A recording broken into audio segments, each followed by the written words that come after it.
தமிழகத்தை $1 டிரில்லியன் பொருளாதாரத்தை உயர்த்துவோம் என்று புதிய என்ற ஒரு அறிவிப்பை வெளியிட்டிருக்கின்றார்கள். அதோடு தரமான கல்வி வழங்குவோம் என்று கூறியுள்ளார்கள். ஆனால் 500 பள்ளிகளை தனியாருக்கு தாரை வைப்பதாக அரசிலிருந்து வெளியிடப்பட்ட செய்தி பத்திரிகையிலும் ஊடகங்களும் வந்துள்ளன. அனைத்து இந்திய அண்ணா திராவிட முன்னேற்ற கழகம் இருக்கின்ற காலகட்டத்திலேயே இன்றைக்கு ஆரம்ப பள்ளியாக இருந்தாலும் சரி, நடுநிலை பள்ளியாக இருந்தாலும் சரி, உயர்நிலை பள்ளியாக இருந்தாலும் கல்வி கற்புடைய எண்ணிக்கை உயர்த்துகின்ற விதத்தில் பல கல்லூரிகளையும் பல பள்ளிகளை நாங்கள் திறந்தோம். ஆரம்ப பள்ளி திறந்தோம், நடுநிலை பள்ளி திறந்தோம், உயர்நிலை பள்ளி திறந்தோம், மேல்நிலை பள்ளி திறந்தோம். அதனால கல்வி வளர்ச்சி அபரிதமாக இருந்தது. கல்வி கற்புடைய நிலை உயர்த்தது.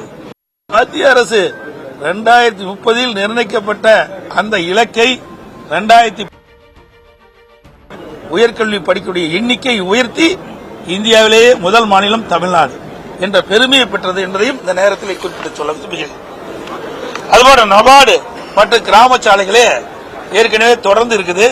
அதுக்கு இன்றைக்கு பெயர் மாற்றம் பண்ணி முதலமைச்சர் பெயரை சூட்ட வேண்டும் என்ற அடிப்படையில் இன்றைக்கு ஊரகச்சாலை என்று முதலமைச்சருடைய ஊரகச்சாலை என்று பெயர் மாத்திருக்காங்க. பெயர் மாத்துறது தான் இவருடைய சாதனை, வேற எதுவும் இல்லை.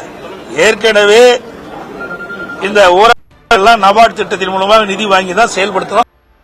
அதோட தேர்தல் நேரத்தில் மாண்புமிகு முதலமைச்சர் அன்றைக்கு எதிர்க்கட்சி தலைவர் திமுகவுடைய பரப்புரையில் பேசுகின்ற பொழுது 2021 சட்டமன்ற பொதுத் தேர்தலின் போது தமிழ்நாடு முழுவதும் பல்வேறு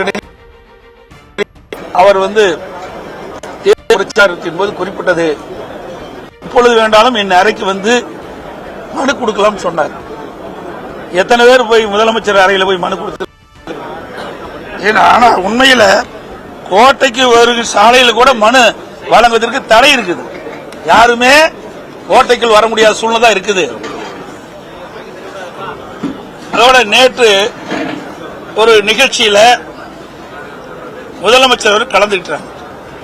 அந்த நிகழ்ச்சியில மாணவிகள் அணிந்திருந்த துப்பட்டாவை கழட்டி வச்சுட்டு தான் அந்த நிகழ்ச்சியில் பங்கு பெற வேண்டும் என்று அந்த ஆணைக்கு இணங்க கருப்பு துப்பட்டா அணிஞ்சிங்கலாம் அதை வெளியில வச்சுட்டு தான் அந்த நிகழ்ச்சியில பங்கு பெற்றாங்க. இன்றைக்கு இருக்கின்ற முதலமைச்சர் கருப்பை கண்டால் ஏன் இவ்வளவு அச்சப்படுகிறார், ஏன் இவ்வளவு அதிர்ச்சிக்கு உள்ளாகிறார்? அந்த கருப்பு துப்பட்டாவை மேலே அணிந்து வந்தால் அந்த ஏதோ இருப்பதை போலதான் கருத வேண்டிய ஒரு சூழ்நிலை.